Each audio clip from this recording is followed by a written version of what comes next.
je viens du numérique il y a longtemps et ce qui m'a toujours intéressé, c'est l'usage citoyen du numérique. Donc je suis les innovations et tout ce qu'on a appelé les civic tech, donc comment le numérique pourrait être une force pour la démocratie. En général, hein, moi qu'en 2017, on n'est toujours pas d'entrée numérique un peu plus forte dans notre République, ça me sidère. Donc je suivais ça.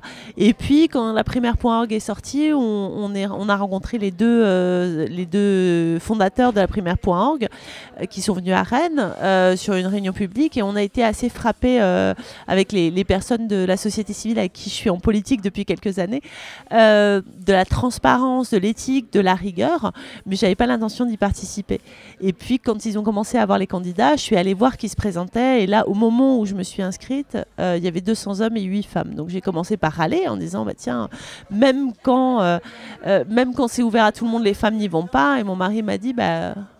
J'ai dit ok, et donc le départ c'était vraiment ça, c'était de dire bah, je suis aussi responsable que les autres femmes du fait qu'il y ait des femmes qui se présentent.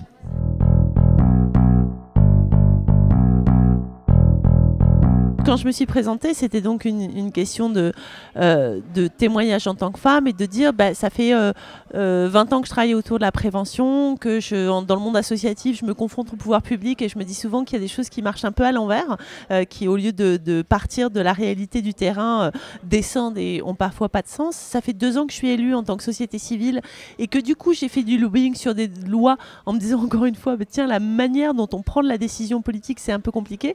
Le fait de ne pas avoir d'indicateurs, d'évaluateurs, de critères en tant qu'élu, ça me paraît sidérant. Donc je vais proposer une méthode agile qui vient de l'entreprise en disant on va de là et puis on va faire les choses mais je ne vous donne pas des comptes dans 5 ans, je vous donne des comptes, je vous dis que dans 6 mois vous verrez tel résultat, dans 9 mois vous verrez ça, j'aurais fait ça.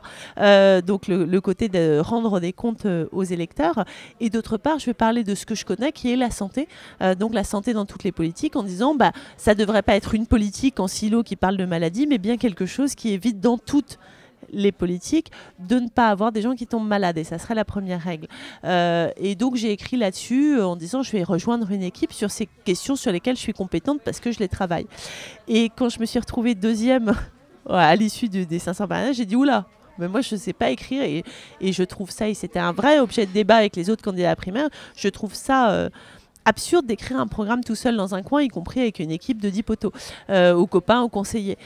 Donc qu'est-ce qu'on fait et qu'est-ce qu'on veut dire en tant que candidat citoyen? Et donc l'idée, ça a été d'appeler à une candidature collective, et c'est là qu'il y a d'autres candidats à la primaire.org qui m'ont rejoint, et de dire on va créer une méthode globale de construction de programme, de démocratie, de comment on construit, comment on prend une décision politique, avec qui, avec quel scientifique, avec quel responsable associatif, avec quelle personne concernée, avec quelle partie de la population, sans qu'on tire au sort les gens tout le temps et en même temps qu'on puisse systématiquement être transparent dans les décisions et comment on part de tout ce qui est écrit.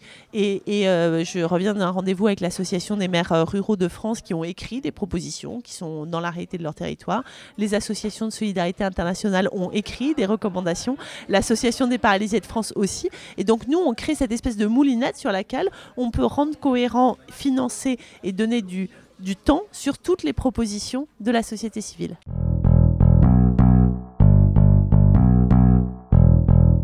Je ne crois pas que 25% des inscrits aient participé. Je pense qu'il y a eu 100 000 inscrits sur la plateforme, ce qui était énorme, que le vote n'était pas simple et qu'on a perdu des gens, qu'il y avait des navigateurs qui ne marchaient pas et qu'on a perdu des gens et on le sait. Et c'était le gage entre sécurité et ouverture que pour être, voilà, quand on était sous Debian, une plateforme Linux alternative, ça ne marchait pas et que... Voilà, et que alors on aurait pu aller chez ses amis voter, mais on est encore un peu dans une vision du numérique, chacun chez soi, et on était entre Noël et le jour de l'an. Donc pour moi, que 30 000 personnes aient voté, c'est déjà vraiment 32 000, c'est déjà une très très bonne chose, et on voit en termes de participation que c'est plus que des partis qui ont pignon sur rue. Après, avec un peu plus de temps, je pense qu'on aurait eu plus de monde. On a vu, ça a augmenté, le nombre de votes dans les derniers jours a augmenté considérablement, aussi parce qu'on a eu beaucoup de presse et que c'est très lié et qu'on ne l'a pas eu. Donc non, je pense que c'est un très beau résultat.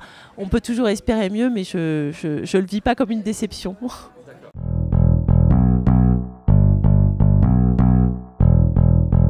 Alors, au fond, je voulais, d'ailleurs, c'est ma première priorité, où je voulais faire campagne que là-dessus, en disant la question aujourd'hui, l'urgence, avant tout, c'est l'urgence démocratique, et on ne résoudra pas les autres urgences si on ne résout pas l'urgence démocratique, la confiance et le fait de se mettre tous autour de la table. Sur rédiger une constitution, il y a beaucoup de gens qui ont écrit déjà, c'est pas moi qui vais inventer.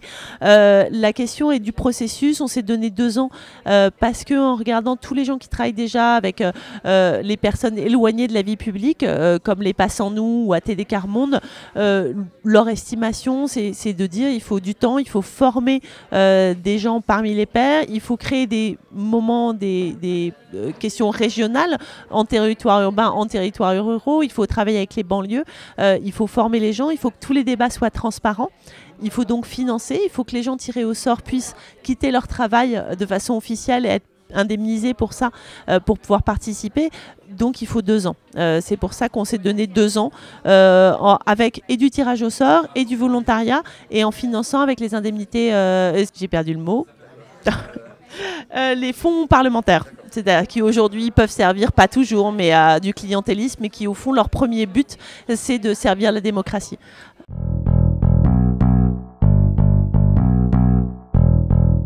Il y a plusieurs solutions concrètes et là il revient puisque notre équipe s'élargit, puisqu'on travaille de plus en plus avec des chercheurs, avec des gens qui ont déjà travaillé, avec des constitutionnalistes, mais aussi avec l'équipe démocratie de Nuit debout qui a travaillé beaucoup de façon aussi collégiale avec des gens qui ne sont pas des constitutionnalistes et on est en train de travailler plus finement le modèle, savoir qu'est-ce qu'il faut exactement légalement pour appeler la constituante.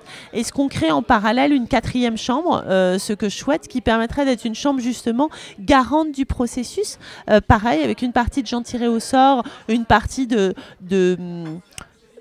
personnalités garantes, enfin de personnes dont le parcours est éthiquement irréprochable et dont l'engagement, comme Jean-Paul Delevoye qui est actuellement président de la 4e chambre, comme Loïc Blondiot, comme voilà, toutes ces personnes qui travaillent aux questions démocratiques depuis longtemps et qui peuvent assurer le cadre et coordonner tout ça. Il faut absolument qu'on laisse la liberté à tout le monde de participer, mais qu'on aille très fortement dans un aller vers. Donc comment on a des gardes d'enfants, parce qu'il y a des gens qui ne participeront pas s'il n'y a pas de garde d'enfants. Comment on a un accès à la langue qui est simplifié, comment on ne parle pas dans de la novlangue ou du blabla constitutionniste qu'on ne comprend pas, comment c'est à chaque fois très simple et qu'on a les modalités d'animation qui permettent de poser des questions, de dire j'ai pas compris, la répéter. Et enfin, comment toutes les propositions sont écrites, on les remonte sur une plateforme nationale et la façon dont elles sont intégrées, la façon dont elles sont discutées, sont là encore transparentes. Il ne s'agit pas de faire ces concertations qu'on a déjà vues, où moi j'ai déjà écrit ma constitution et puis c'est plié et puis vous dites oui ou non, où les gens peuvent effectivement poser leurs questions et dire on va vers une 6e République ou vers autre chose. Et il y a des gens qui m'ont dit ouais, ça pourrait être une première démocratie durable, ou ça pourrait être une commune, ou ça pourrait... Comment ça aussi s'est mis au débat et qu'il y a vraiment un retrait du politique, parce que le seul fait pour pouvoir redonner la confiance dans le pouvoir citoyen, il faut lâcher le pouvoir institutionnel. Donc c'est toutes ces étapes-là qu'on est en train de décrire, donc dans les modalités constitutionnelles, d'une part évidemment, de la loi, dans les modalités pratico-pratiques de qui garde les enfants pendant ce temps-là, à partir de quel âge on peut y participer. Est-ce que c'est 18 ans? Est-ce que c'est 16 ans? Parce qu'on considère qu'il y a des questions et le syndicat national des lycéens montre que une majorité de lycéens souhaitent avoir le droit de vote à 16 ans. Est-ce qu'on les intègre? Le droit de vote des étrangers, comment on en parle?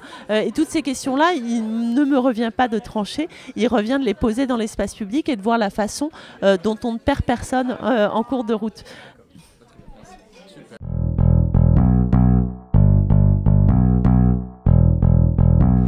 Je pense qu'un objet politique tellement nouveau comme le revenu universel, critiqué et porté à droite comme à gauche, c'est bien un objet de la politique du XXIe siècle et d'une nouvelle façon de penser le rapport au monde.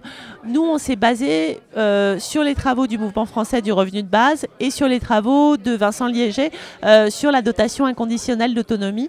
en se disant que c'était avant tout un projet de société. Et le revenu de base de Nathalie Kosciusko-Morizet, c'est pas le même que celui qu'on porte. Et ça, c'est important de le dire, parce qu'on est sur une société d'égalité, une société de dignité, une société du bien vivre, mais aussi une société de la transition. Et donc, notre revenu de base, il doit aider à aller dans ces objectifs d'un monde viable, d'un monde durable et d'un monde d'égalité pour les générations à venir. C'est pour ça qu'il y a une partie pour nous en monétaire, qui effectivement va permettre la dignité et fait de se sortir de cette précarité incroyable. Il y a une partie en droit de tirage de l'eau, de l'électricité, parce qu'on n'est pas forcé de tout donner en monétaire. Au contraire, ça permet de travailler sur l'usage et sur le mésusage. Et beaucoup de villes font ça déjà, commencent à reprendre la gestion de l'eau en régie ou en société publique locale et à donner 10 mètres cubes d'eau gratuits. Parce que c'est les biens nécessaires. Et se dire qu'on est dans le bien commun, ça veut dire que l'eau, c'est pas quelque chose où on doit te donner de l'argent pour la payer, c'est bien quelque chose auquel tu dois avoir le droit. En revanche, si tu en dépenses beaucoup, ben, on va faire payer plus. Et enfin, une partie en monnaie complémentaire, qu'elle soit locale ou pas, parce que ça va favoriser l'emploi, parce que ça va favoriser la relocalisation de la production, parce que ça va favoriser des choses qui vont influer directement sur notre terrain de vie, qui vont nous permettre de rencontrer les gens qui travaillent, qui vont nous permettre de favoriser les réseaux locaux et la résilience. Parce que c'est aussi ce qui va nous permettre à terme d'avoir des réponses quand la Deutsche Bank va s'effondrer. C'est pas si, c'est quand, parce que tout le monde dit qu'il va y avoir une nouvelle crise bancaire. Comment on réagit à ça? Le revenu universel ou le revenu citoyen ou la dotation inconditionnelle, et ça permet de poser ces réponses-là. Ça permet aussi de poser des réponses écologiques et sociales avec les monnaies complémentaires. Là, son financement, il y a évidemment toute une partie qui est sur l'évasion fiscale. Hein, on est sur 80 milliards d'euros. On a un peu de marge voilà, sur le financement. Il y a évidemment aussi toute une partie qui est la fiscalité. Il ne s'agit pas que quelqu'un qui gagne 5 000 euros par mois ait 1 000 euros en plus. Il s'agit bien de répartir sur la fiscalité pour que ça profite à ceux qui sont le plus faibles dans cette logique de progression enfin, voilà, et d'équité.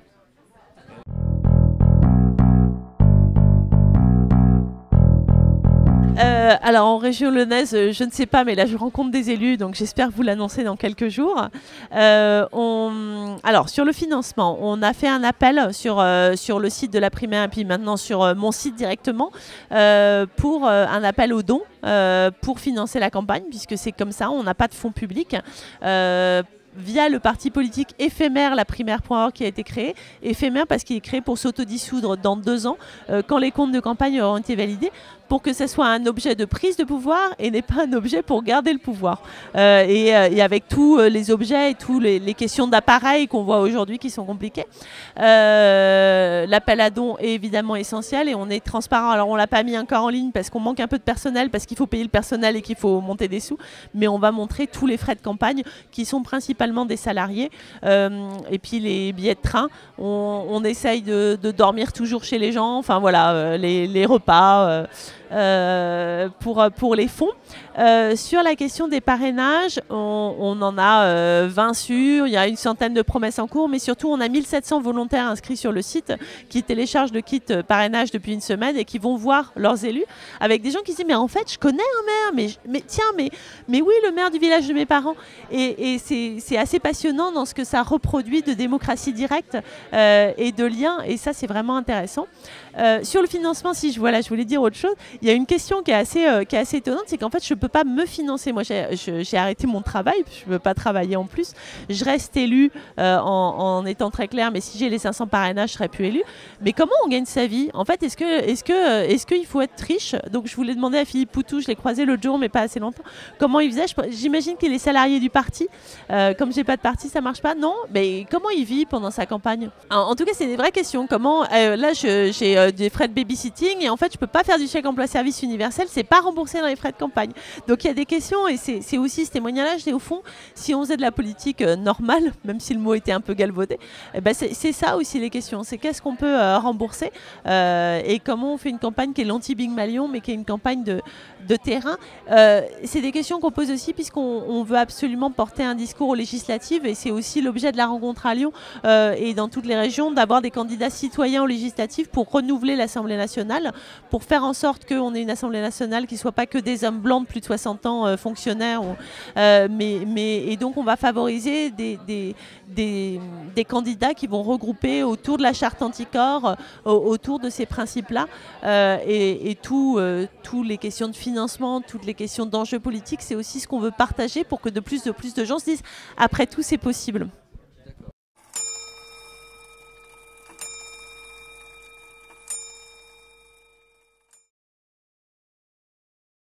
Mon principal défaut,